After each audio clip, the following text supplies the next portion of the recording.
de comportamiento.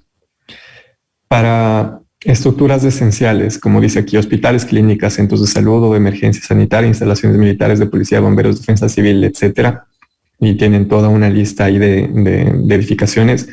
Es importante que este tipo de estructuras queden en pie después de un terremoto. ¿Por qué?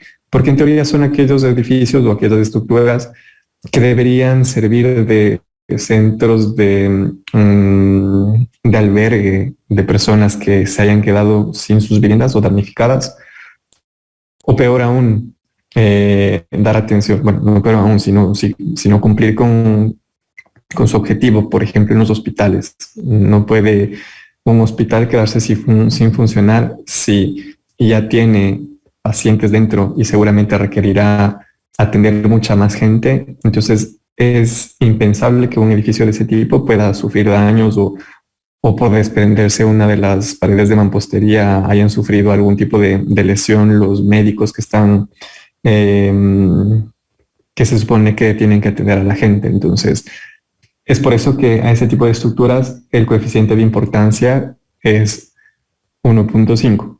Lo mismo en instalaciones militares de policías o bomberos, por ejemplo, o en el caso de militares y policías.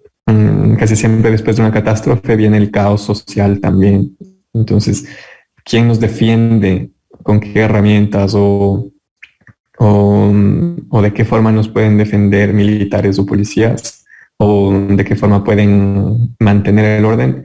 Si sus instalaciones no han sido bien protegidas o si ellos mismos han sufrido algún tipo de lesión durante un terremoto, entonces es necesario que ese tipo de edificaciones o estructuras también sean consideradas como instalaciones esenciales y con un coeficiente de importancia 1.5.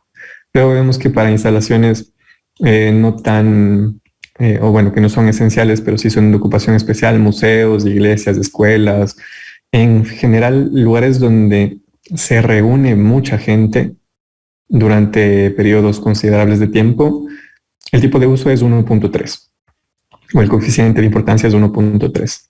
Como ustedes ven, dicen todas las estructuras que albergan más de 5.000 personas, edificios públicos que requieren operar continuamente y otro tipo de edificios. Y luego otras estructuras, todas las estructuras de edificación y otras que no clasifiquen entre las categorías anteriores. Entonces, nosotros podríamos asumir que nuestro edificio, a pesar de que no es un edificio tan grande, podríamos asumir que es un edificio de oficina, bueno, de hecho dice que es un edificio de oficinas, pero que es un edificio de oficinas muy, muy concurrido. Difícilmente en 2, 4, 5, en 5 pisos podamos meter más de 5.000 personas. Muy difícil, ¿ok? Entonces, o una cantidad considerable de gente como para asumir que nuestra estructura es una estructura de uso al menos especial. Esencial obviamente no es, porque no es ni edificio militar, ni es una clínica, ni ninguno de estos edificios que han visto ustedes en la tabla. Entonces, y es un edificio bastante pequeño, no, a pesar de que es oficina, seguramente no albergará tanta gente. Entonces nosotros podríamos asumir que el coeficiente de importancia es igual a 1. ¿Okay? Si ustedes ven en la tabla, los valores, como les había dicho en algún momento, son 1.5, 1.3 y 1. Nuestro edificio de oficinas no necesitará tampoco operar continuamente, entonces asumimos que nuestro edificio es de tipo 1 o el factor de importancia es igual a 1. Vamos ahora con SA.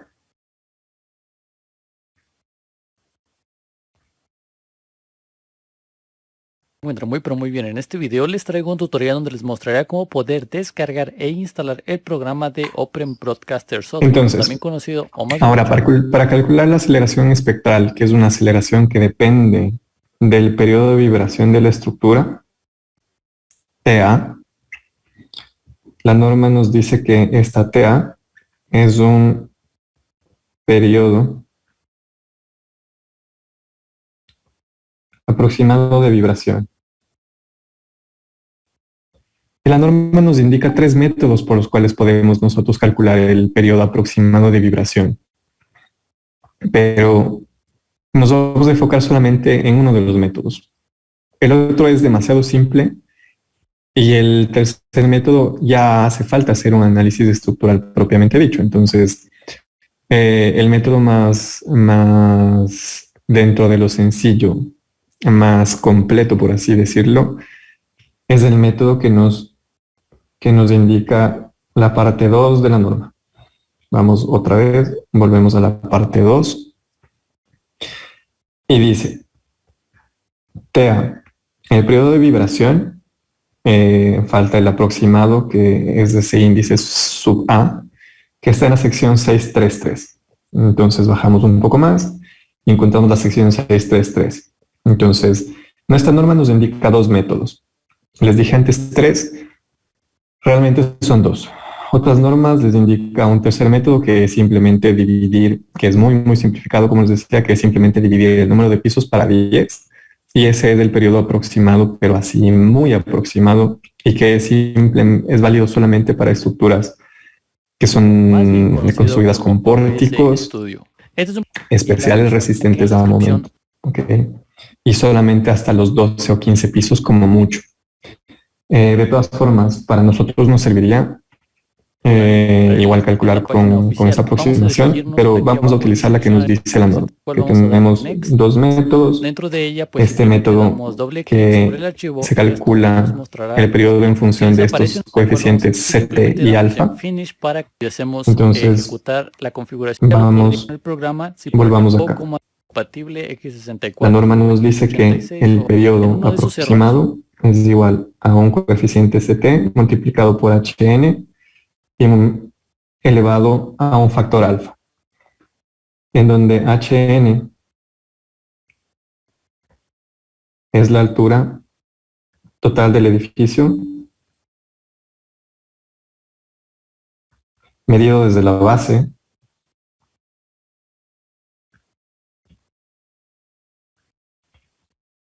y eso quiere decir que HN, si volvemos al gráfico en donde tenemos la vista en elevación,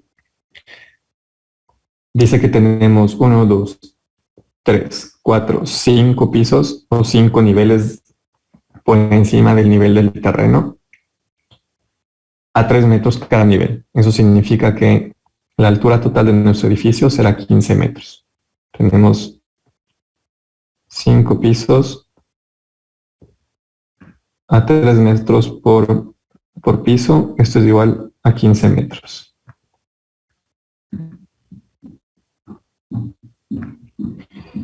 Y luego los coeficientes CT y alfa dependen del tipo de estructura que nosotros estamos analizando. En este caso nos dan dos opciones. Pueden ser estructuras de acero o pórticos de hormigón armado.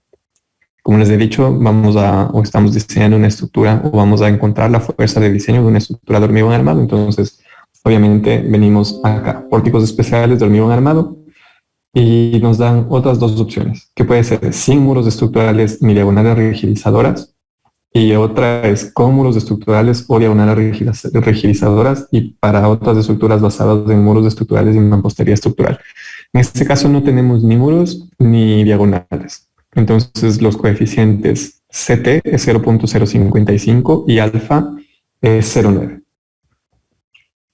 Entonces podemos ahora calcular nuestro periodo aproximado 0.055 multiplicado por 15 metros y esto elevado a 0.9.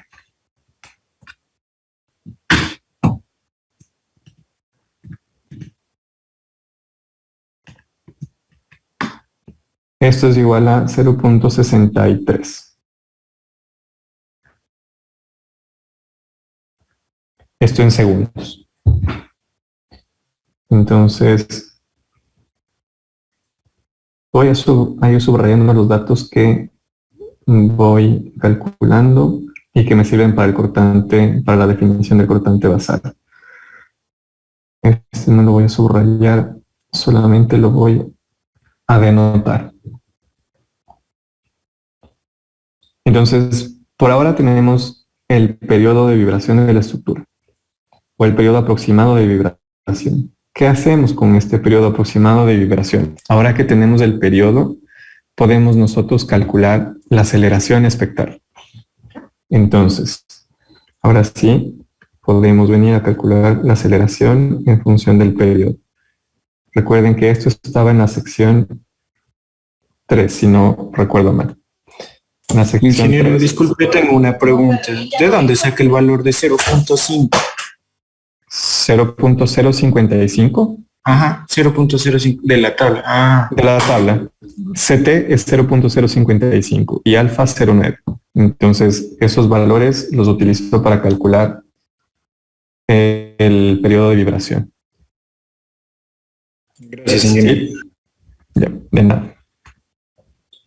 Entonces, bueno, como les decía, ahora que ya tenemos el periodo de vibración, lo que tenemos que hacer es ir a calcular el espectro. Antes de ir a la norma, recuerden que la norma nos decía que nosotros tenemos o nos permite construir nuestro espectro, en donde aquí tenemos periodos en segundos y acá tenemos la pseudoaceleración en unidades de gravedad.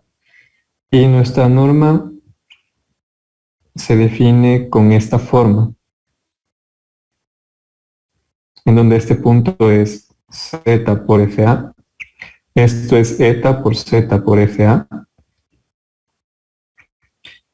y esto es eta por Z por FA por T sobre TC elevado a la R, si no estoy mal. Entonces, ¿cómo calculamos o qué es lo que necesitamos? Bueno, acá sabemos que tenemos un periodo T0 y un periodo T sub C que nos limitan o que nos delimita, perdón, la zona de aceleraciones constantes. Entonces, alguna vez hice la pregunta de qué tenemos que hacer para calcular ese A. ¿Es necesario construir todo el gráfico del espectro o es suficiente calcular un solo valor? Y bien me contestaba alguien que solamente calculando ese valor que necesito es suficiente. Pero ¿cómo calculo yo ese valor o cómo sé cómo calcularlo? Ya tengo T sub A. Y ahora lo único que tengo que hacer es saber en qué parte del espectro está.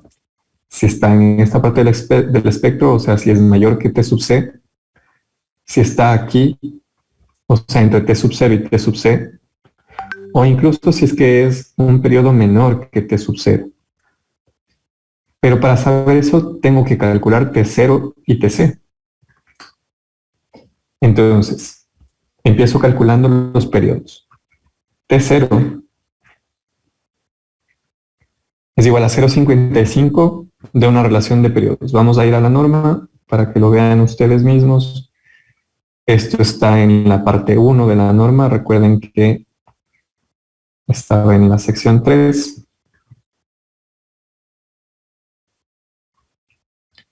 Donde aquí tenemos el espectro. Perdonen, acá me equivoqué. Este C sobre T elevado a la R.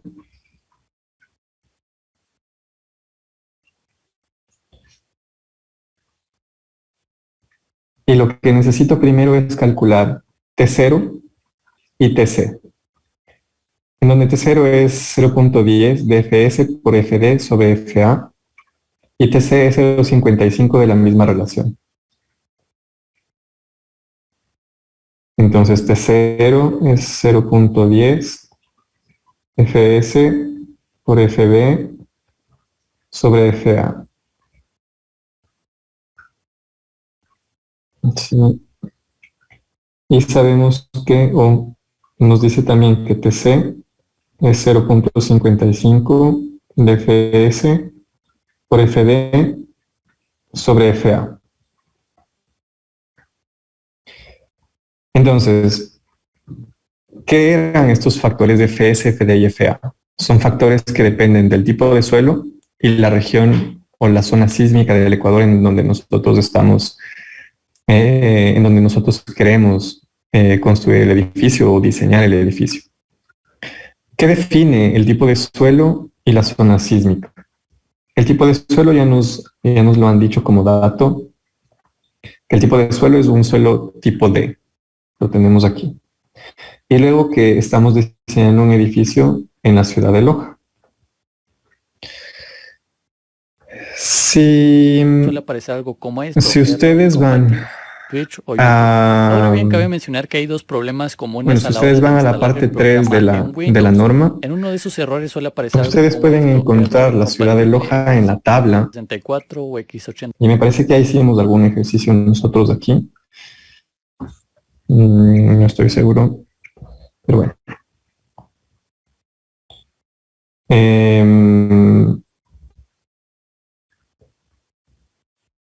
Perdón.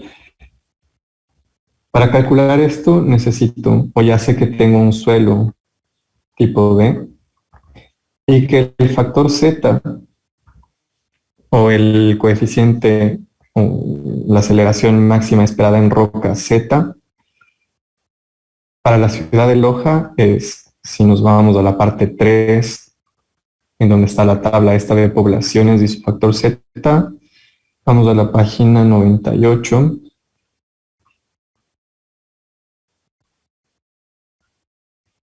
Me parece que era 98, sí, aquí está Loja.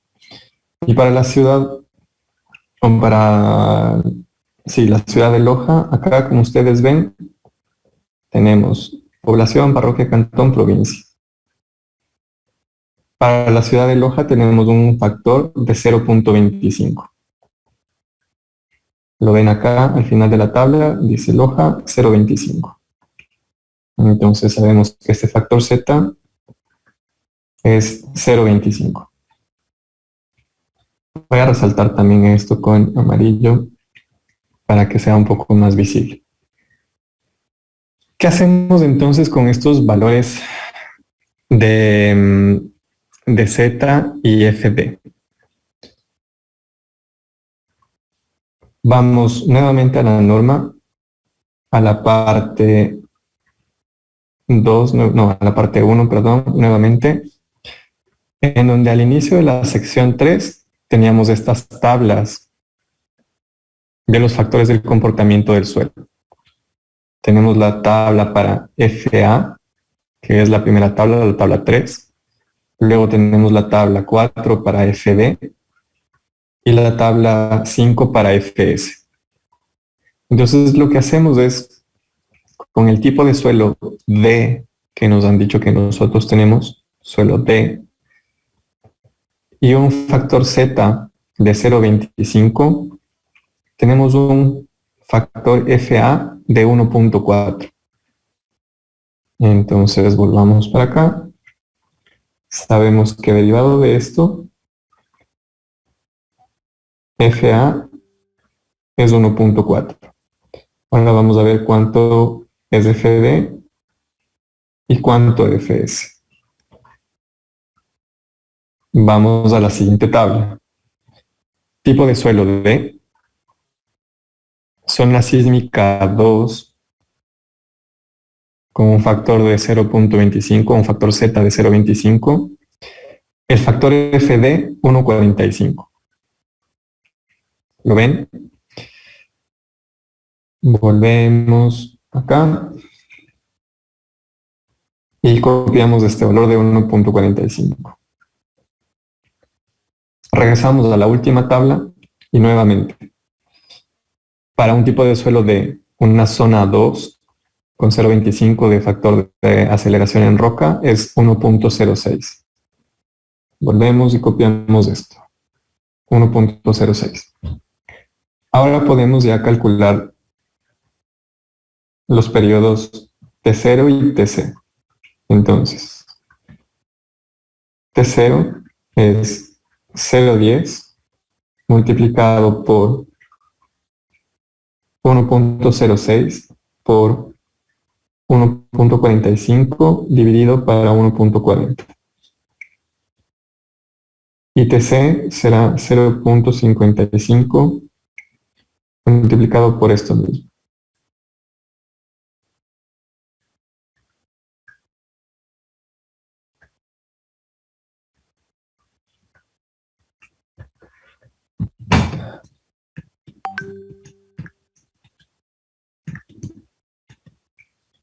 Esto es 0.11 segundos porque lo que estamos calculando son unos periodos límites o que me definen una región. Y acá abajo 0.63 o 603 con 0.60.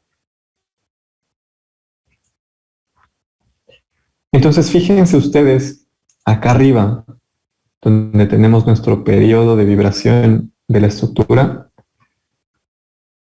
que el periodo es 0.63. ¿Está entre 0.11 y 0.60? No. De hecho, es mayor que 0.60. Eso quiere decir que debe estar en esta región de aquí, o que está en esta región de aquí, nuestro periodo de vibración. Nuestro periodo de vibración, finalmente, que es 0.63. Sabemos que TC es 0.60 y T0 es 0.11. Entonces, nuestra pseudoaceleración que estamos buscando estará aproximadamente por ahí. Eso quiere decir que basta con que utilicemos esta expresión para calcular SA. Entonces, vamos a calcular SA. SA, que depende del periodo de vibración TA, es igual a eta por Z por FA, que multiplica al periodo TC sobre T elevado a R. Ahora, nuevamente, Z conocemos ya. Z conocemos ya, eta todavía no lo sabemos, FA ya conocemos, TC conocemos, el periodo T, que es finalmente nuestro periodo aproximado, el que estamos buscando, también lo conocemos, y R tampoco conocemos todavía. Entonces vamos a ver cuánto vale eta o qué era eta. Eta, recuerden que según la norma, es una relación entre aceleraciones espectrales de periodos T igual a 0.1 y el PGA. Lo dice aquí, eta, razón de aceleración espectral entre estructuras de periodo que tienen 0.1 segundos y el PGA. Ya vamos a ver a qué se refiere con esto y cómo calculamos para otro tipo de razones o por qué nos lo está explicando. Pero habíamos visto que más abajo nos indica los valores que necesitamos conocer.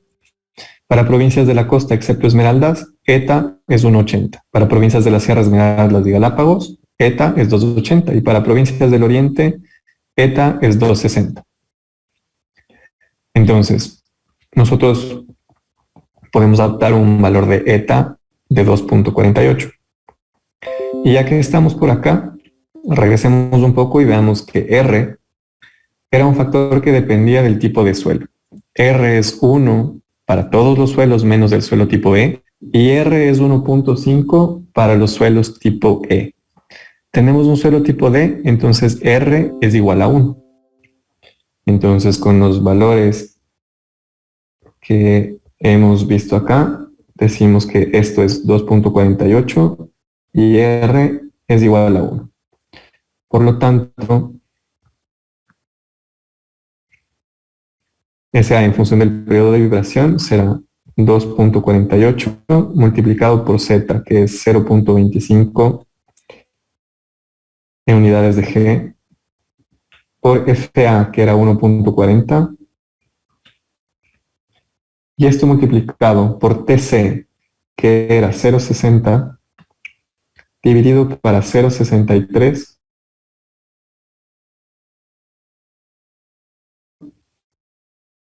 este de aquí, que realmente es TA, y elevado a la 1. Eso quiere decir que SA en función del periodo, o correspondiente a nuestro periodo, es igual a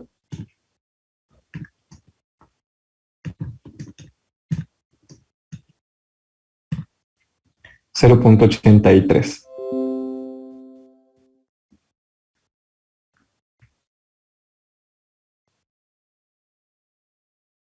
en unidades de gravedad.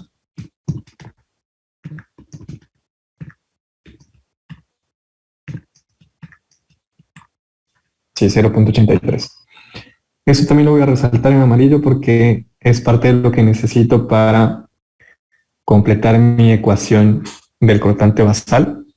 Entonces, vamos a ir tachando los valores que ya conocemos.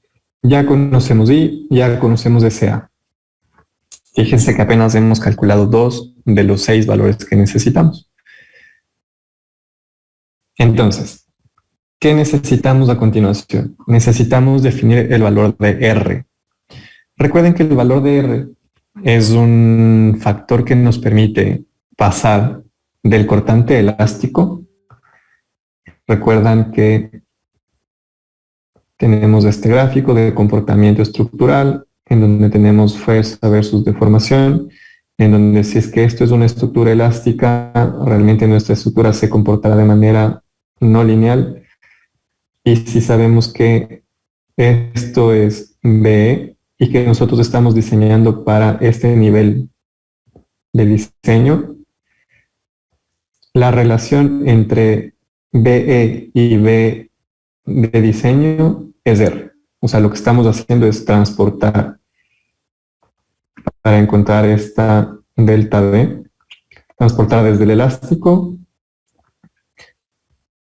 al comportamiento que nosotros esperaríamos se tenga cuando diseñamos con o cuando se comporta de manera inelástica. ¿Ok?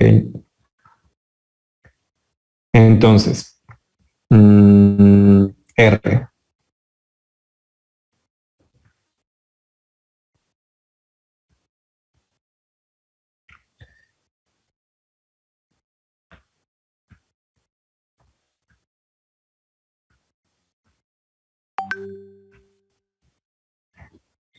Factor de reducción de resistencia. Este factor de reducción de resistencia nos lo entrega la norma también en la parte 2. A continuación de lo que nosotros estábamos viendo. Bueno, subamos nuevamente a donde está la ecuación del cortante basal,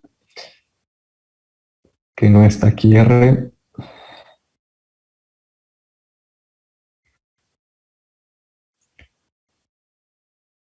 Acá.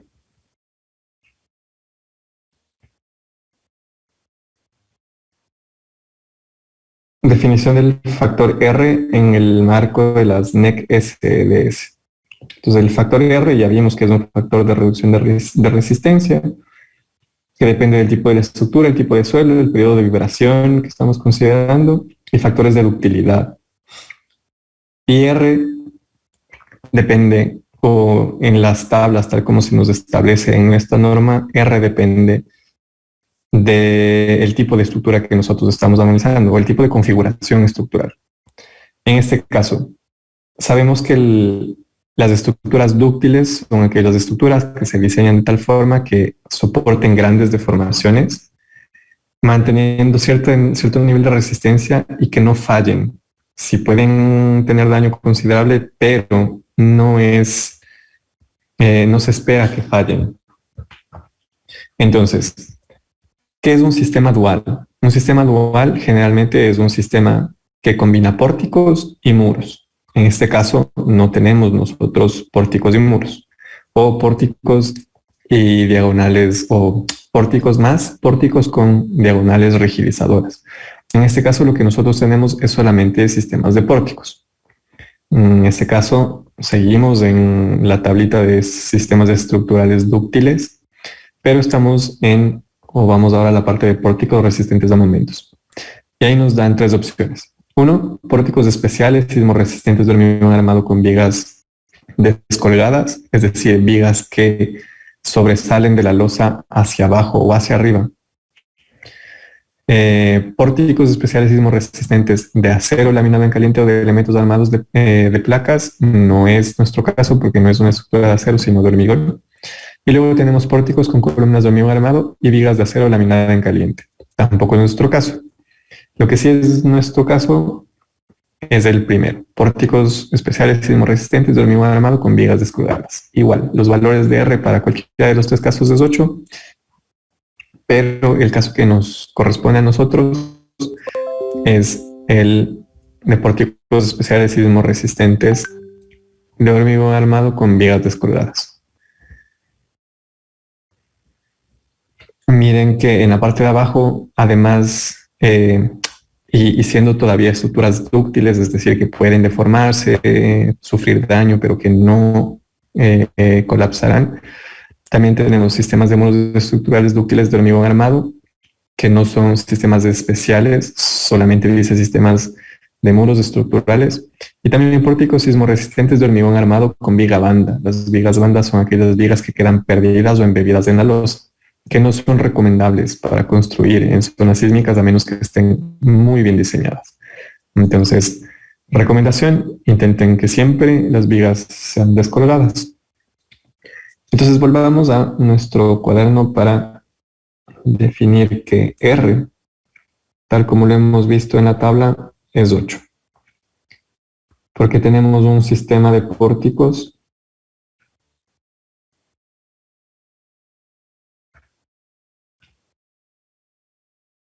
especiales resistentes a momento.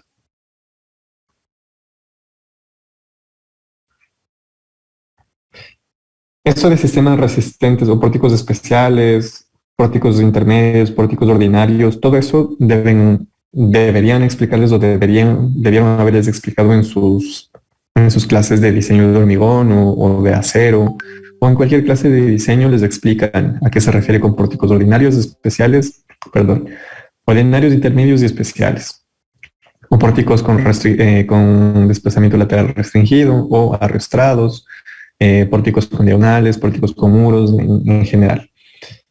Todo ese tipo de configuraciones estructural y datos generalmente se los explica en clases de diseño o de edificación. ¿Okay? Yo solamente estoy asumiendo que ustedes ya lo saben. Entonces, sigamos viendo qué es lo que ya tenemos por acá. Tenemos ahora también R. Y ahora vamos con nuestros coeficientes de configuración en elevación y en planta. Antes de empezar con eso, vamos a desconectarnos de esta sesión. A las 2:05 continuamos. Sí, estaban en la parte 2, si no me equivoco, casi al inicio. Acá. En la sección 5 de la norma de la NEC SDS, de la parte 2, teníamos todo lo que se refiere a regularidad o configuración estructural, y que la norma nos decía que en la medida de lo posible intentar hacer los edificios lo más simples y regulares posibles, o regulares y simples, lo más regular y simple posible. ¿Okay? Eso implicaba que en lo posible la altura de entrepisos sea la misma, que en planta también sean muy regulares, en fin, algunas características que nos permitían hacer algunas concesiones a nivel de diseño en el edificio. Cuando hablo de concesiones me refiero a hacer o más grande o más baja el nivel de carga sísmica con el que vamos a diseñar o la carrera de diseño. Y nos daba estas tablitas de acá abajo en donde nosotros podíamos identificar el nivel, el tipo de irregularidad que nosotros podemos encontrar en un edificio. Entonces, vamos a hablar primero de la irregularidad en elevación, que es la que escribí primero en el cuaderno. Entonces, sabemos que tenemos 3 tipos de irregularidades en elevación, tal como nos indica la norma.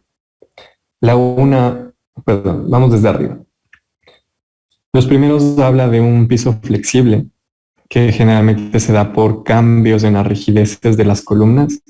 Y ese cambio de la rigidez en las columnas se puede dar porque la altura de entrepiso es más grande o más pequeña,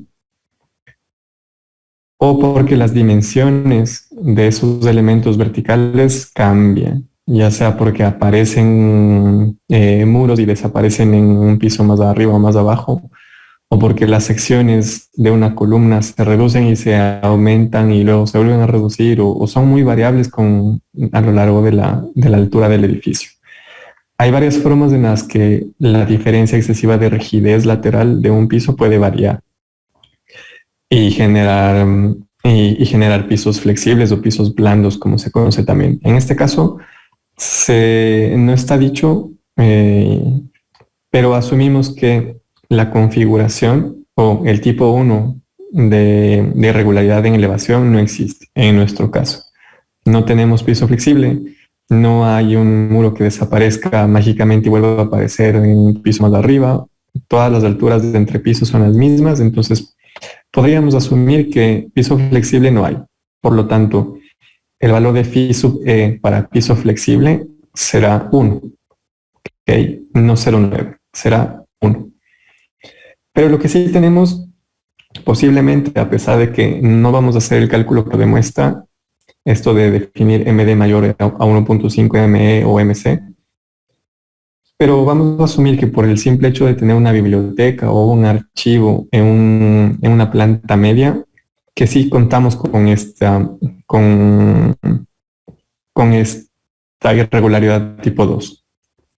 Y luego, si ustedes se fijan en la irregularidad tipo 3, en ambos lados o en ambas direcciones del edificio, tanto en la fachada frontal como lateral, se puede notar esa configuración o esa irregularidad en elevación, en donde hay una entrante en los dos últimos pisos en nuestro edificio, que pueden ser 3 o 4 pisos, no importa. Aquí lo que importa es que hay una entrante en cierto nivel del edificio y no hay continuidad. Entonces, hemos dicho que tenemos tanto tipo 2 como tipo 3 de irregularidad en elevación en nuestro edificio. ¿Qué significa esto? Si vamos un poco más abajo y vemos lo que corresponde acerca de coeficientes de irregularidad o de regularidad en elevación, nos dice, o bueno, recordamos que phi sub e es el producto de phi EA por phi EB, en donde phi EA hace referencia a la irregularidad tipo 1, mientras phi EB hace referencia a la irregularidad tipo 2 y o 3. Y como nos dice aquí la norma, dice tomar el mínimo valor de phi EI de cada piso I de la estructura en el caso de irregularidades tipo 1. Phi EI en cada piso se calcula como el mínimo valor expresado por la tabla de irregularidades 2 y o 3. ¿Ok? Entonces, eso significa que tomamos el mínimo valor del coeficiente phi EI de la irregularidad tipo 2 o tipo 3. En este caso tenemos las dos irregularidades, tipo 2 y tipo 3. ¿Ok? Entonces, el mínimo valor entre estos dos, entre 0,9 y 0,9, será 0,9.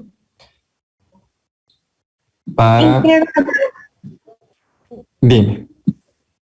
Entonces, el mínimo valor para los coeficientes en planta y en elevación es 0.9, o sea, por separado. Por separado es 0,9. O sea, allá, tengo una duda el coeficiente de la prueba. A ver. Porque en la prueba yo puse 0.9 y decía que era 0.81 o la misma. Ahora vamos a calcular y si no te queda claro, me lo dices y te lo contesto, ¿ok? Ya. Entonces, volvamos al cuaderno. Como les he dicho, vamos a empezar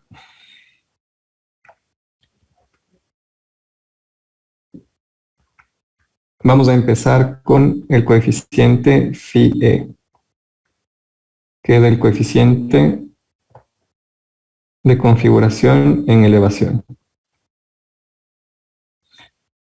Y la norma nos dice que phi E lo calculamos como el producto de phi EA por phi EB. Y que primero phi EB hace referencia a la irregularidad tipo 2 y o tipo 3 y que phi EA hace referencia a la irregularidad en elevación tipo 1. Y les dice, para definir, empezamos con las irregularidades, o bueno, vamos con phi EA. nos dice que debe ser el coeficiente o el coeficiente phi, no me acuerdo si dice phi EI directamente o phi AI, creo que es phi EI. Phi EI de la irregularidad tipo 1 y phi EB es el mínimo, phi EI del tipo 2 y O3. Entonces, si volvemos acá a la norma, vimos que la irregularidad tipo 1 de piso flexible vimos que no tenemos. Entonces, o asumimos que no tenemos. El valor de phi e i no es 0,9 sino 1, porque no existe esa irregularidad. Recuerden que el máximo valor es 1, que es el valor que toman las configuraciones preferibles o las configuraciones regulares. Miren que tanto phi e i es igual a 1 y phi pi es igual a 1 cuando nuestra estructura es regular y simple, pero toma valores de 0,9 si es que tenemos el resto de configuraciones o irregularidades estructurales. ¿Ok? Entonces, vimos que también tenemos, o sea, que asumimos que tenemos la irregularidad tipo 2 y la irregularidad tipo 3. Entonces, si volvemos para acá, como no tenemos esta irregularidad, asumimos que este valor es 1, o que phi e i es 1. Pero sí tenemos tanto el tipo 2 como el tipo 3. Aquí phi e i es igual a 0,9 para el tipo 2 y aquí phi e i también es 0,9 para el tipo 3. Y lo que nos dice es toma el mínimo valor. O sea, para phi e b toma el mínimo valor entre las configuraciones o las irregularidades tipo 2 y o tipo 3. Podríamos tener el caso en que no tengamos irregularidad tipo 2 y el valor sería 1. Por ejemplo, si tuviésemos todas las masas bien distribuidas, esto sería 1, no 0,9.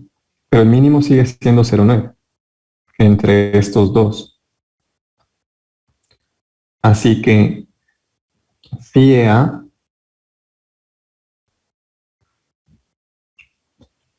de esto sabemos que phi e a es 1 y de aquí sabemos que phi e b es 0,9.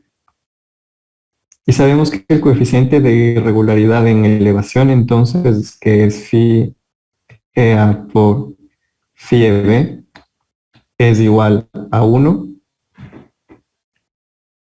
por 0,9. Esto es 0,9. Entonces, independientemente o por separado, phi e, que es en elevación, y phi p, que es en planta, bueno, ya vamos a ver en planta, pero ya viendo lo que pasa con el coeficiente en elevación, nos queda ya totalmente claro. El mínimo valor que puede tomar phi e, si tenemos las tres irregularidades en elevación, significa que tendremos aquí 0,9 y 0,9, el mínimo valor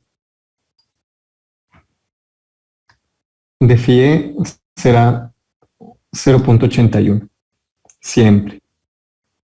O sea, es el valor más bajo que puede tomar phi e. Esto es por, no es menos, es por. Entonces siempre el mínimo valor del coeficiente phi sub e o el coeficiente de irregularidad en elevación que puede tomar es 0,81. Puede también ser 0,9, como el caso del ejemplo que estamos trabajando ahorita, o puede ser 1, si no tuviésemos ningún tipo de irregularidad. Entonces voy a subrayar esto con amarillo, que también es un valor que nosotros necesitamos. Y ahora vamos con el cálculo de phi p, que al igual que arriba es phi p a por phi p b. Y lo mismo cada cual corresponde a un tipo distinto de irregularidad. Vamos ahora para arriba. Primero veamos qué nos dice la norma con respecto a phi P. Nos dice que phi PA corresponde a las irregularidades tipo 1, 2 y o 3, igual el mínimo valor de phi sub PI, mientras que phi PB corresponde a irregularidades tipo 4. Entonces, vamos nuevamente para el cuaderno. Esto es tipo 1, 2 y o 3, y esto es para la existencia del tipo 4.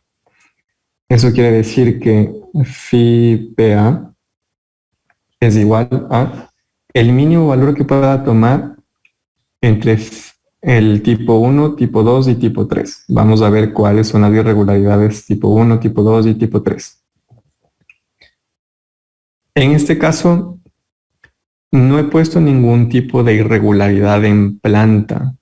No sabemos o no podemos estar seguros de que haya una torsión excesiva porque no podemos hacer un análisis o no es un curso de análisis. Entonces vamos a asumir que no tenemos irregularidad en planta o que no tenemos irregularidad torsional del tipo 1. No tenemos tampoco en planta o una planta que tenga la irregularidad tipo 2. No hay un corte en la planta. Si nosotros vemos en planta cada uno de los pisos es cuadrado. No hay una entrante en planta. Sí hay entrante en elevación, pero no en planta. No les he descrito tampoco muy en detalle el interior del edificio, pero asumimos que tampoco tenemos esta cavidad interna de dimensiones considerables. Y en cuanto a la irregularidad tipo 4, no tenemos ejes que no sean paralelos. Es una estructura que en planta es bastante regular, no hay ningún tipo de irregularidades en este caso, tal como les he descrito en el ejercicio gráficamente. Eso quiere decir que... Ingeniero. Dime. Sí. Ingeniero, disculpe, ¿y tal vez por las escaleras no habría alguna irregularidad ahí en planta? Generalmente los ductos de escalera no generan ese tipo de irregularidad. Cuando tienes, me imagino que tú dices por la irregularidad tipo 3, por esta cavidad que hay en el centro. Generalmente, si tú te fijas, esa dimensión D o la dimensión C por D, o bueno, las áreas que se evalúan ahí, tienen que ser áreas bastante grandes. Por lo general, ese tipo de irregularidad sucede no sé si ustedes, o bueno, no sé si todos están en Loja primero y si todas las estructuras coloniales o patrimoniales en Loja sean como las de Quito, que son las que yo conozco. Pero generalmente, por ejemplo, en estructuras patrimoniales o antiguas, en donde en el centro de la casa había una pileta o un patiecito muy bonito, rodeado de habitaciones, esa área sí da como para pensar que tendríamos una irregularidad tipo 3. Y si las plantas, en definitiva, son bastante extensas en área, con una cavidad interior muy grande. Sin embargo, para los ductos de escalera o los ductos de ascensores no generan este tipo de irregularidad porque,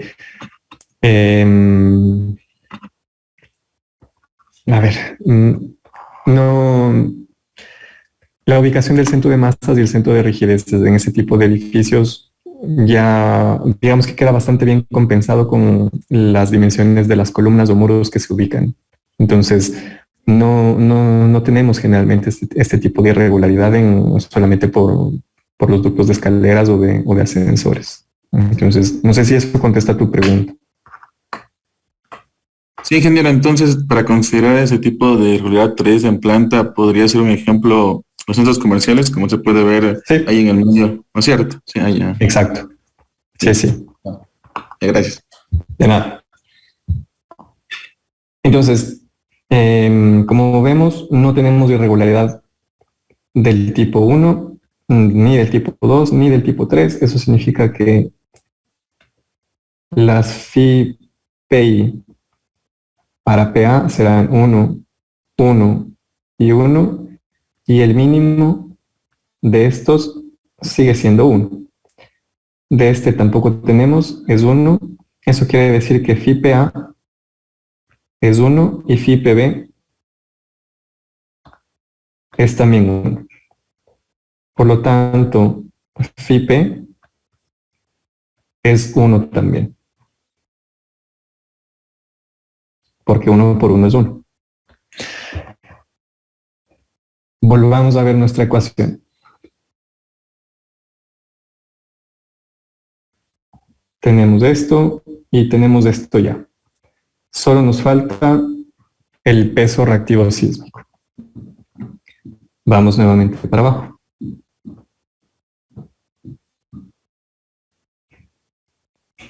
Ay.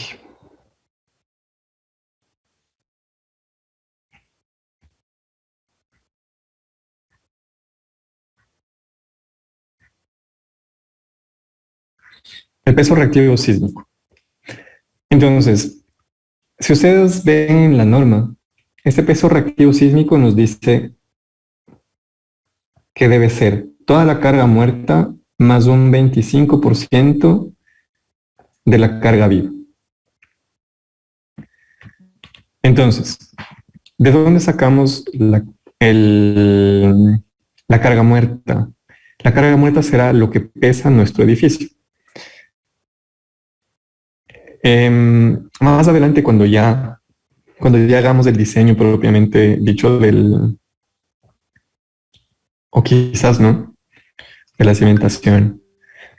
Pero, no sé, en estructuras de hormigón armado, esto créanme, no quiero hacer el cálculo acá porque nos demoraríamos un poquito, pero si nosotros consideramos, por ejemplo, un pedazo de losa, estoy dibujando en planta un pedazo de losa de 1 metro por 1 metro. Y que haciendo un corte a esta losa de hormigón armado, se verá algo así.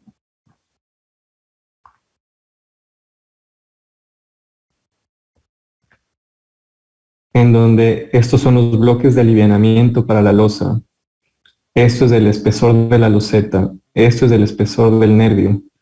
Que esto suele ser aproximadamente 5 centímetros. Esto suele ser 20 centímetros aproximadamente. Esto también mide 1 metro. Y que los bloques o que utilizamos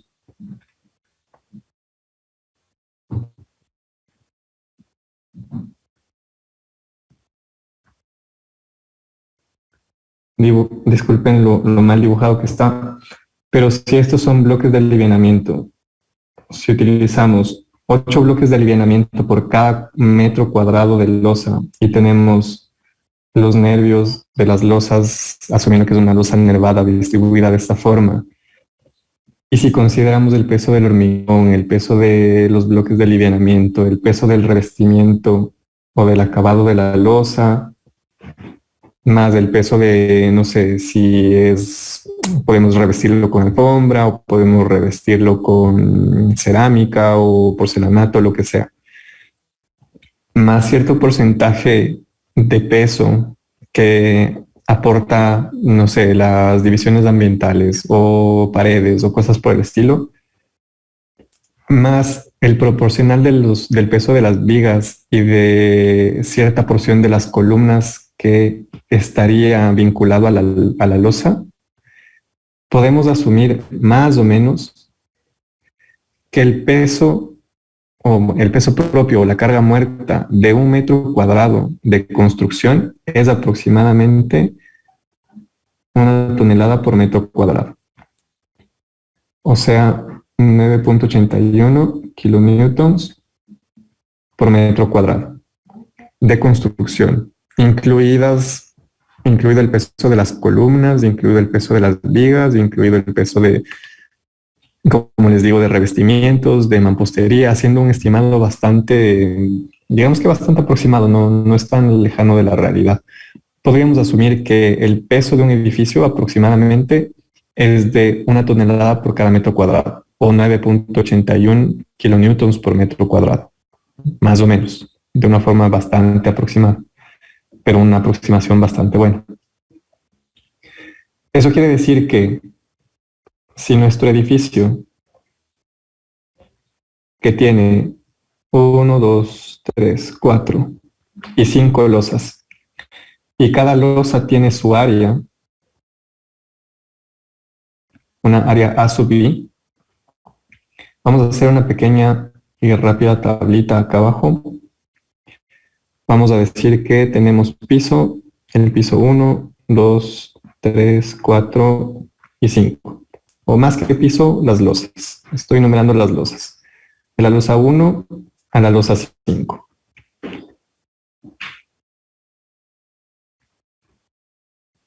Y de hecho voy a hacer esta tablita un poco más abajo para que me quepa lo que quiero poner también a continuación. Insisto, no es piso, sino la losa del piso 1, 2, 3, 4 y 5. ¿Qué necesito? Voy a poner mi área en metros cuadrados. El área de las 3 primeras losas es el área completa en planta del edificio. Es decir, de 10 por 10. Tengo 5 en un lado, 5 en el otro lado. Son 10 metros en cada dirección.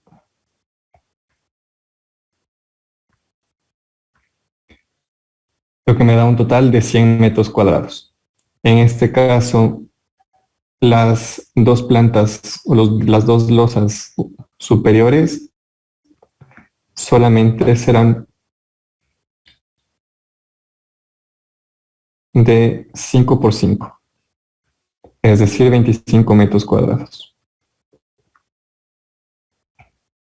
Entonces, las 3 primeras losas tendremos 100 metros cuadrados. Ya puse las unidades de acá, no las voy a repetir en la tabla.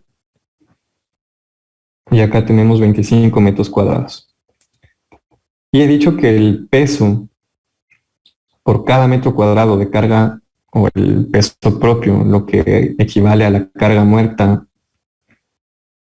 el peso que ya estará en kilonewtons, voy a trabajar en kilonewtons,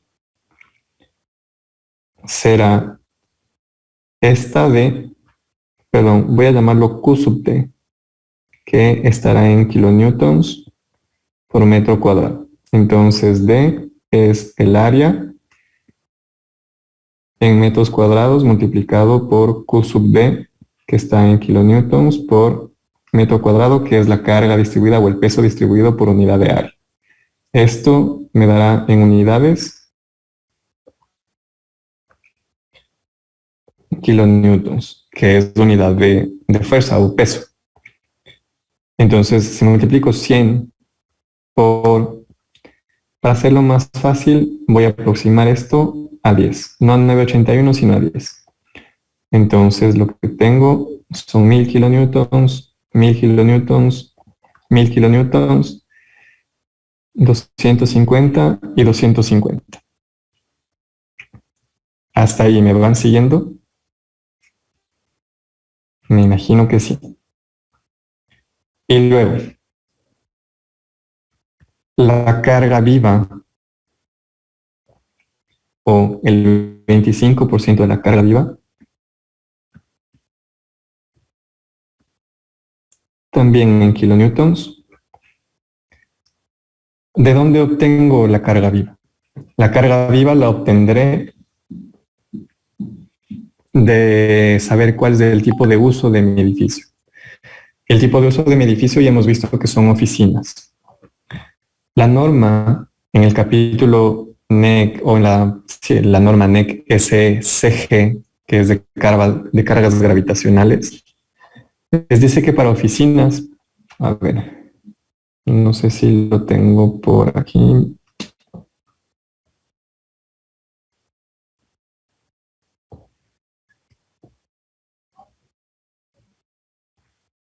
No, no lo tengo aquí. Voy a dejar de compartir de acá, les voy a compartir del computador.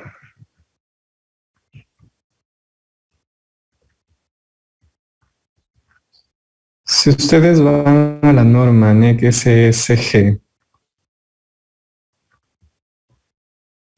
cuando pueda ver,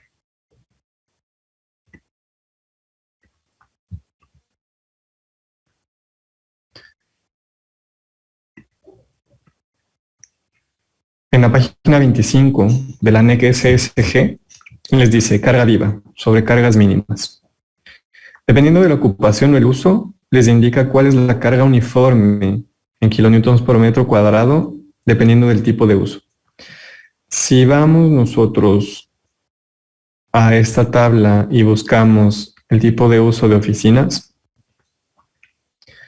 aquí tenemos almacenes, armerías, áreas de reunión y teatros. Tenemos por acá bibliotecas. Miren que tenemos bibliotecas, salas de lectura, estanterías. Quédense con este valor de sala de lectura 2.9. Vamos a asumir que es 2.9 para no irnos muy por encima. O no, quedémonos con el 7.2. ¿Ok? Biblioteca 7.2 kilonewtons por metro cuadrado. Luego tenemos bodegas, coliseos, comedores, corredores, cubiertas, departamentos, edificios de oficinas. Aquí está. En edificios de oficinas, salas de archivo y computación, no, áreas de recepción y corredores de primer piso, oficinas. Oficinas 2.4. Entonces, quédense con eso en la cabeza. Para oficinas, 2.4 kilonewtons por metro cuadrado. Ya habíamos visto que para bibliotecas, 7.2. Entonces, me voy de aquí, vuelvo por acá.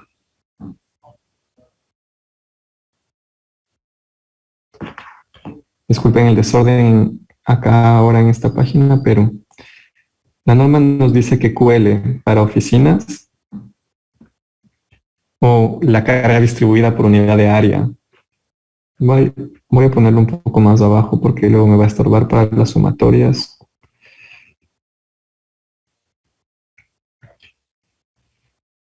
Para oficinas me dice que es 2.4 kilonewtons por metro cuadrado.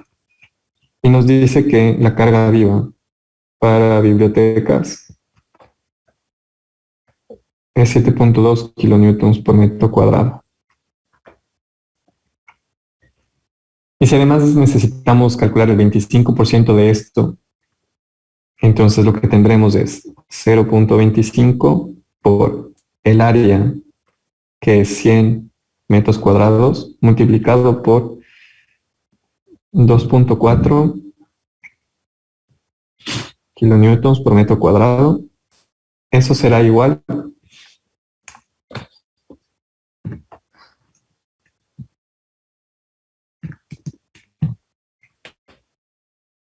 a 60 kilonewtons. Y ya no voy a repetir las unidades porque ya están puestas acá arriba. Pero nosotros sabemos que la biblioteca la teníamos sobre la losa 2. O sea, justamente sobre la losa que se nos viene. 0.25, 100 metros cuadrados, 7.2 kilonewton por metro cuadrado.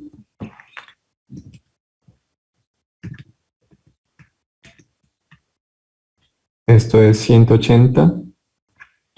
Y luego acá se repite el 60 porque es la misma área y también es de oficinas. Y luego acá tengo 0.25 por 25 metros cuadrados por 2.4.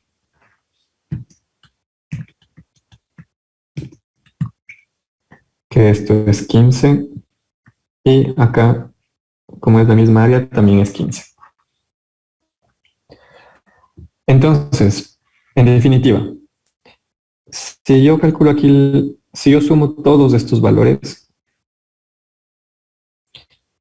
si yo hago la sumatoria,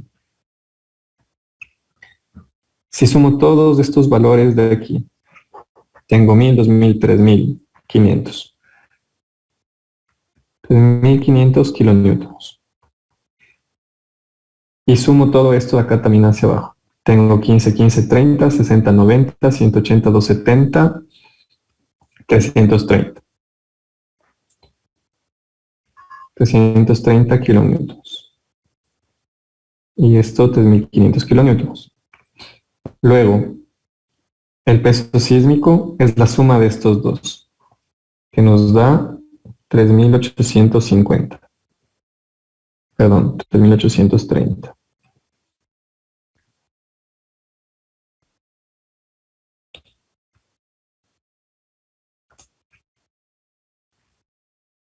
Y así hemos calculado nuestro peso sísmico. Recuerden, este es el peso total del edificio. Eso quiere decir que nuestro edificio pesa 3.830 kilonewtons. Esos son 383 toneladas, que es un edificio pequeño, es un edificio que no es tan grande, no es tan pesado, pero bueno, de todas formas ese peso será el peso que reaccione ante las fuerzas sísmicas o ante la aceleración del terremoto. Entonces, finalmente lo que tenemos es esto. Volvamos otra vez a escribir la ecuación que ya teníamos arriba. Sabemos que es ISA, o el factor de importancia por SA, dividido para R por phi E, por phi P, por W. El factor de importancia habíamos visto que es 1, porque es un edificio que a pesar de ser oficina seguramente no tendrá tanta gente adentro. SA era 0,80 y algo, me parece que era. ¿Dónde estaba? 0,83.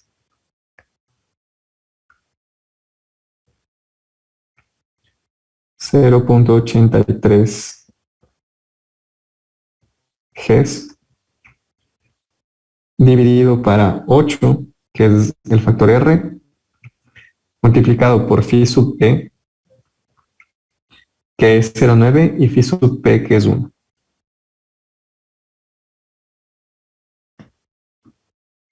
Y esto multiplicado por el peso reactivo sísmico.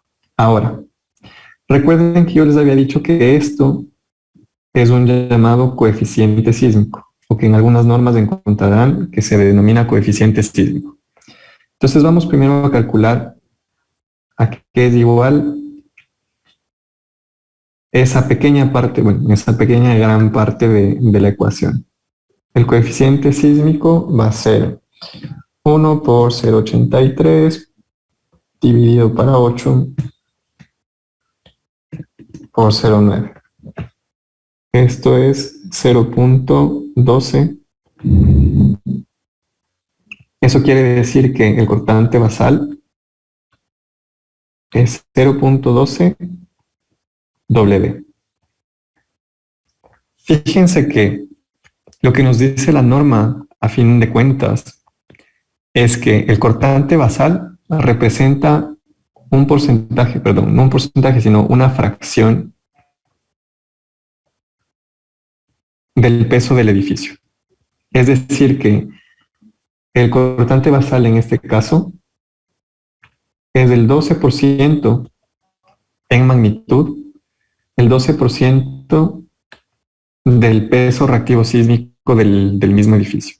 Es decir que lateralmente, o este corte en la base que les había dibujado acá, este cortante basal B sub B, representa el 12% del peso propio del edificio. Bueno, del peso propio más del 25% de la carga viva. Y casi todas las normas les van a indicar eso. Les van a decir el coeficiente sísmico que debes calcular para definir la fuerza, se calcula de esta forma. Luego ya está sobreentendido que ese coeficiente sísmico es un porcentaje del peso reactivo sísmico que te da como resultado o que tendrás que multiplicar por el peso para encontrar el cortante basal o las fuerzas de diseño. Entonces, finalmente, el cortante basal, que es 0,12 por 3.830, creo que era, 3.830.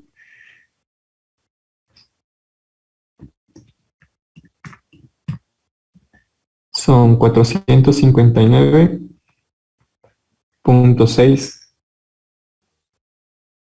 kilonewtons.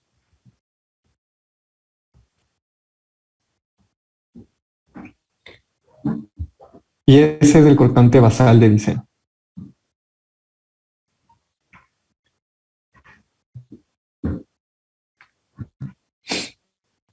Ahora, a ver, antes de continuar, ¿alguien tiene alguna pregunta hasta ahí?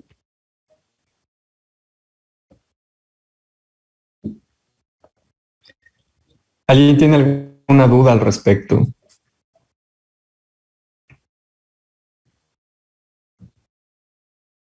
No, la verdad es bastante directo de calcular, no tiene mayor ciencia, no es nada muy complejo. Pero bueno,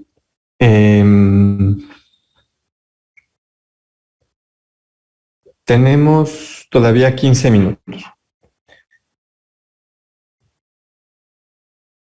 Quiero saber, a ver, les dije al empezar el desarrollo que este cortante basal es lo primero que calculamos y que luego la norma nos dice o nos entrega una expresión para esta fuerza, para este cortante de diseño, dividir o digamos que subseccionarlo o diseccionarlo en pedacitos pequeños de fuerza lateral que se apliquen en cada uno de los pisos para poder hacer un análisis realmente, para poder completar un diseño. O sea, el definir el cortante basal es simplemente el primer paso para poder hacer un diseño. Este cortante o esta fuerza, esta magnitud del cortante basal no es lo que aplicamos a las estructuras para hacer el análisis que nos entregue las fuerzas con las cuales tendremos que diseñar cada uno de los elementos. Lo que sí aplicamos o las fuerzas que sí nosotros usamos para hacer un análisis estructural, como ustedes vieron el semestre pasado seguramente, las fuerzas externas las fuerzas externas que generan los desplazamientos de las deformaciones, no es estrictamente el cortante basal. No es esto. Son esta combinación de fuerzas o esta separación del cortante basal en las fuerzas aplicadas en cada uno de los pisos. Esto lo vamos a ver seguramente cuando empecemos a hacer el diseño ya de la cimentación, porque nos interesará calcular el momento que generan estas fuerzas alrededor de un punto del edificio. Estas fuerzas multiplicadas por cada una de las alturas de piso, si ustedes se fijan, es una fuerza perpendicular a la altura, me genera un momento. Entonces, estas fuerzas me generarán un momento de volcamiento alrededor de un punto. Perdón. Pero la voy a dibujar como una fuerza muy grande, como un momento muy grande. Porque si estas fuerzas empujan lateralmente hacia la izquierda, tienen esta altura como brazo de palanca, entonces lo que pasará al aplicar estas fuerzas no solamente es que tengo el peso propio del edificio aplicado verticalmente, que me servirá luego para el diseño de la cimentación o para la definición del área de la cimentación, sino que tendré esta fuerza de cortante que me servirá también para el diseño de la cimentación y tendré este momento de volcamiento que voy a llamar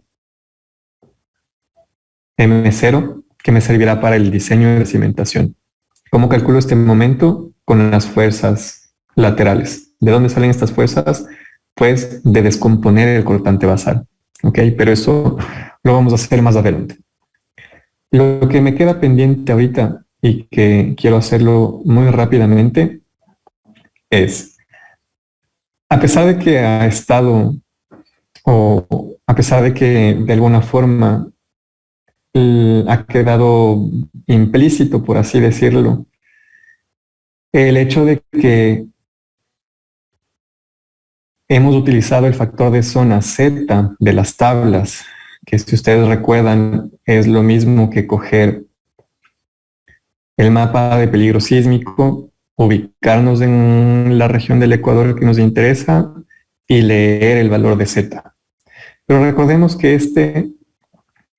este valor de Z es un valor para el sismo de diseño, para el terremoto que tiene un periodo de retorno de 475 años, que tiene una probabilidad de excedencia de 0.0021, que ya habíamos visto cómo calculamos la probabilidad anual de excedencia, que es simplemente el inverso del periodo, o sea, 1 sobre el periodo.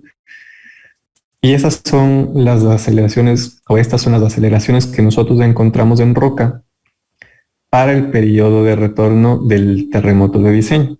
Sin embargo, la filosofía de diseño basado en desempeño nos dice que podríamos nosotros, pero no recuerdo si está en esta, que podríamos hacer un diseño considerando otros niveles de terremoto. Y eso está en la sección 4, si no estoy mal, aquí. Recuerden que la filosofía de diseño basado en desempeño lo que nos dice es que definido un nivel de sismo, o sea, frecuente, ocasional, raro o muy raro, en este caso el nivel de sismo 3, que es el raro o severo, es nuestro sismo de diseño, el de 475 años, también podemos hacer análisis para otro tipo de terremoto, para otro nivel de sismo. En este caso, me gustaría explicarles cómo lo hacemos para un nivel de terremoto distinto al nivel de terremoto del de diseño. Tanto las tablas de factor Z con las localidades como el mapa de peligro sísmico, recuerden, es para el sismo de diseño, para aquel terremoto que tiene un periodo de retorno de 475 años. Es decir, que tiene una tasa anual de excedencia de 0.00211. Pero ¿qué pasa si quisiéramos diseñar el edificio? Aunque no sería recomendable, pero sí hay algunos tipos de análisis que se hacen con niveles inferiores de sismo, pero que se lo hace para verificar qué pasa con mampostería, por ejemplo, o con vidrios, o todo lo que no sean componentes estructurales, que de hecho se llaman componentes no estructurales. Entonces, ¿qué pasaría si alguien nos dijera, está bien, quiero que hagas el análisis o que me definas la fuerza de diseño, pero no la fuerza de diseño del terremoto de diseño, sino la fuerza que necesitaré aplicar en el caso de que tenga un terremoto ocasional, por ejemplo, o un terremoto moderado? Tomen muy en cuenta, el periodo de retorno, de un terremoto ocasional es de 225 años y la tasa anual de excedencia es de 0.0044, ¿ok? ¿Cómo hacemos para calcular eso si no tenemos las tablas para este valor, no tenemos el mapa de peligro sísmico? Bueno, la norma nos dice que para eso tenemos las curvas de peligro sísmico. ¿Dónde están?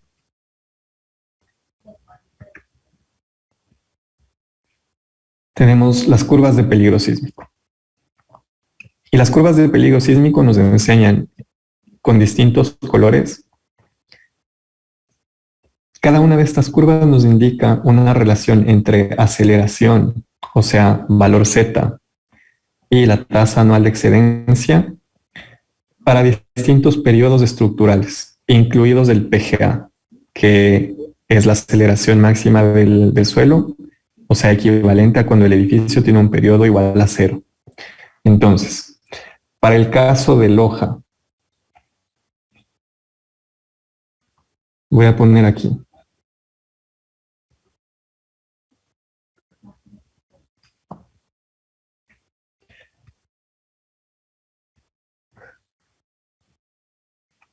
Para el caso de Loja, ¿qué pasa con un terremoto? ¿Qué pasa con un terremoto moderado?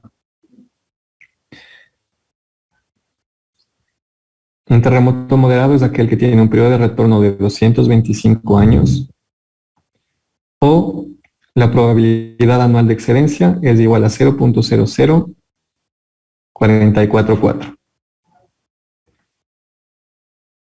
¿Qué necesitamos conocer de esto? Recuerden que lo que nos indicaban las tablas o para lo que nos servían las tablas con las localidades o el mapa de peligro sísmico es para definir un SA que depende del periodo. Y para calcular SA ya vimos que tenemos que entrar en el espectro y que lo que nos interesa es eta, zeta, FA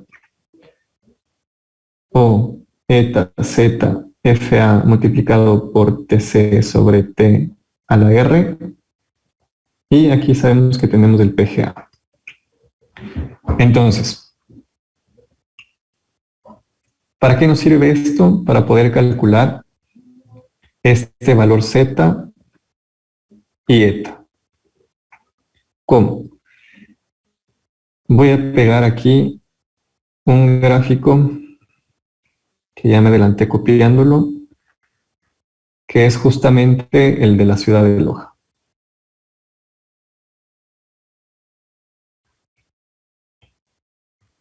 Si ustedes se fijan bien en este gráfico,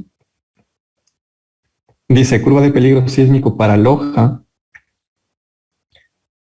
y lo que nosotros podemos ver aquí son curvas que me relacionan la aceleración espectral versus la tasa anual de excedencia.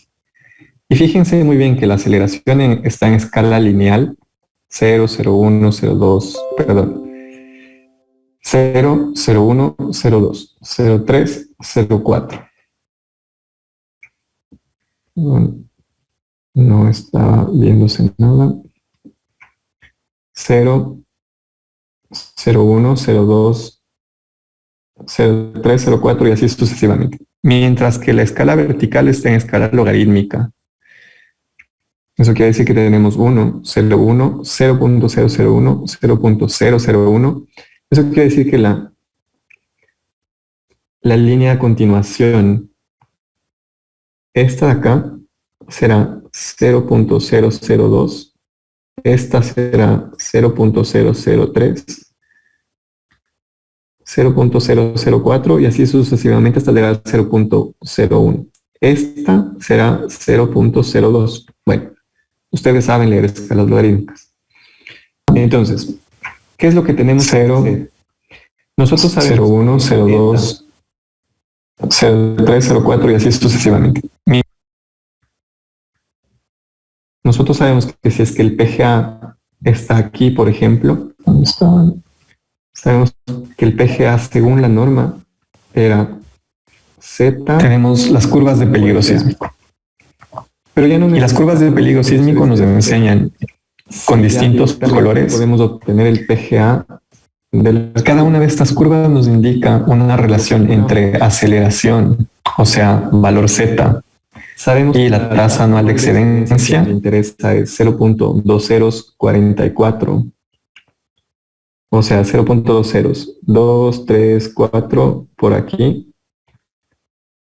Y voy a trazar una línea lo más recta posible que crucen cada una de estas curvas. Entonces, la curva de PGA es la curva negra. Si yo bajo de esa curva a la horizontal, lo que yo voy a encontrar es que posiblemente tengo aquí un valor de 0.13. Entonces, PGA, según la curva de peligro sísmico, es aproximadamente 0.13. ¿Qué más necesito yo? ¿Recuerdan que nos decía la norma que era eta? Eta es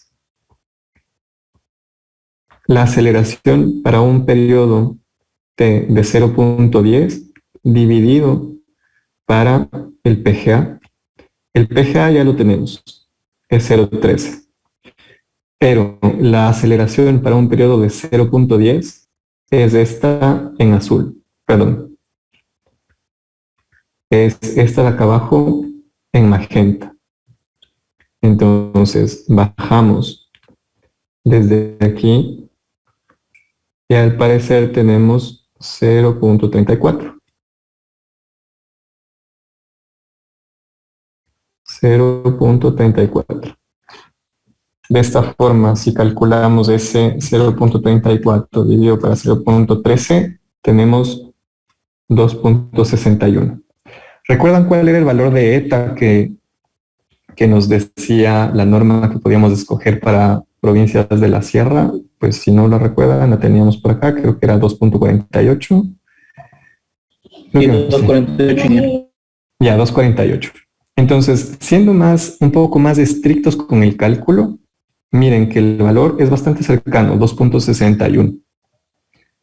Entonces, sabiendo el PGA, sabiendo el valor de eta, lo único que necesitaríamos para completar nuestra ecuación es el valor de z.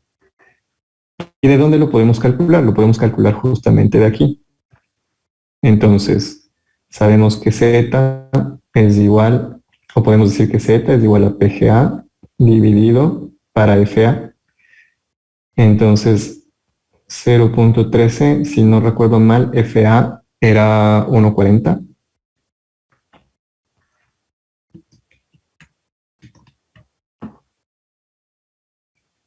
.09. Perdón que le ponga 0.09. Miren lo baja que es esa aceleración en roca. Para el sismo de diseño, para el terremoto de diseño que sucede una vez cada 475 años, el Z era 0.25. Es un terremoto severo. Para este terremoto, que es un terremoto moderado, que es más bien frecuente, no es severo, es 0.09. La aceleración que nos entrega es menor. Entonces, con estos valores ya podríamos nosotros calcular nuestra aceleración SA. Recuerden que igual los periodos T0 y TC siguen siendo los mismos, porque siguen dependiendo del tipo de suelo. Bueno, no son los mismos. Dependen de Z también, porque FA, FS y FD dependen de Z también. Entonces tendrían que calcular FA, FS y FD con este valor de Z. Como no hay en las tablas, tendrían que hacer una interpolación. Y luego sí entrar en estos gráficos o entrar en la forma de graficar nuestro espectro, repitiendo el proceso que hicimos antes. Pero miren que ahora los datos los hemos sacado del mapa de peligro sísmico, perdón, de las curvas de peligro sísmico.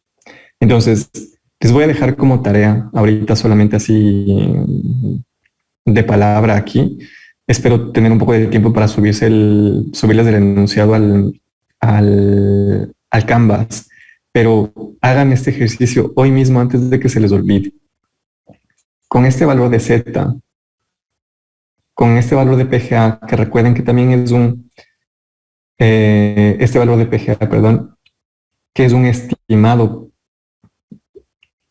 No, el valor de Z es el estimado porque hemos calculado con un FA que no es el verdadero. Es un valor FA estimado de 1.40, porque FA también depende de Z a su vez y del tipo de suelo. Entonces, les dejo como tarea para que piensen un poco y además lean lo que les dice la norma de cómo calcular estos valores, que lo encontrarán en la sección 3 y en la sección 6 de la norma, si no estoy mal. ¿Cuál sería el valor de SA que necesitamos para calcular B? ¿Ok? Utilizando este mapa de las curvas de peligro sísmico. Chicos, chicas, ya se acabó el tiempo. ¿Alguien tiene alguna pregunta rápida antes de...?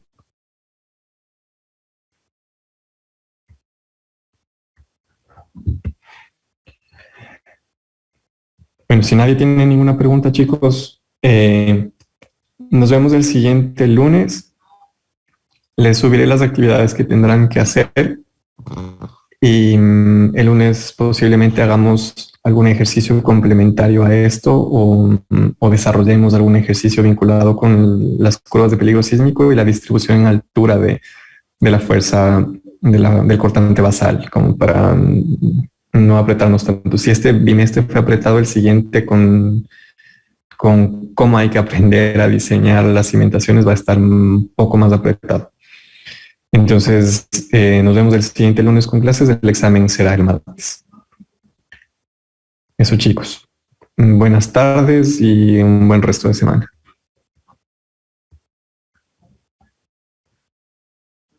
Gracias, ingeniero. Gracias, ingeniero. Hasta luego. A ustedes, hasta luego.